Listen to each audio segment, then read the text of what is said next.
Like even me and Sami winning the tag titles at WrestleMania was unbelievable in the main event.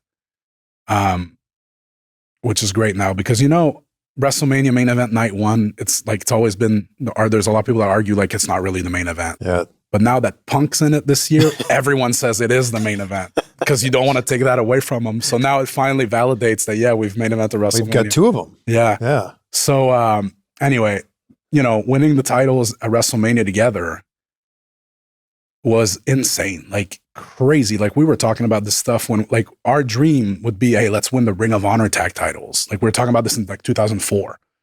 And then we never even really talked about winning the WWE tag titles because we're not going to be in WWE, are we? No, we are. And then we started talking, man, we got to team and win the tag titles. And then we teamed for a little bit in 2018, but then we went our separate ways. So we're like, we didn't even win the tag titles. And we kind of thought, well, I guess that's it. But then the story started to shift with him and the Usos and stuff. And anyway, all the pieces fell into place and we won the tag titles at WrestleMania. As incredible and kind of unlikely as that moment was, it still wasn't as unlikely as Stone Cold coming back 19 years later for a match. So to this day, that match with Steve will always be, and like I said, I don't think anything will top it, the craziest night of my career. He's said quite a few times that he was stiffing you in that match. Oh, yeah. Do you feel like he was? Yeah.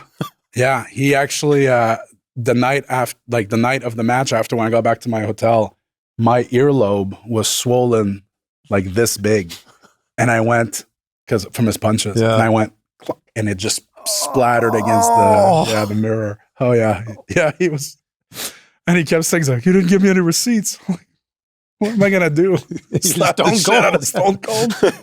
But honestly, in that moment too, like I felt the punches, but there weren't any worse than anything I felt before, you know? So but to him, that shows how much of a pro he is. Like, you know, Brett has always prided himself on how he's never hurt anyone. You could barely feel him in the ring and stuff.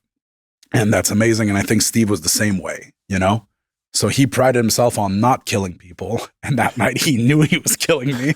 But to me, it was, you know, it's not any worse than other guys. So yeah.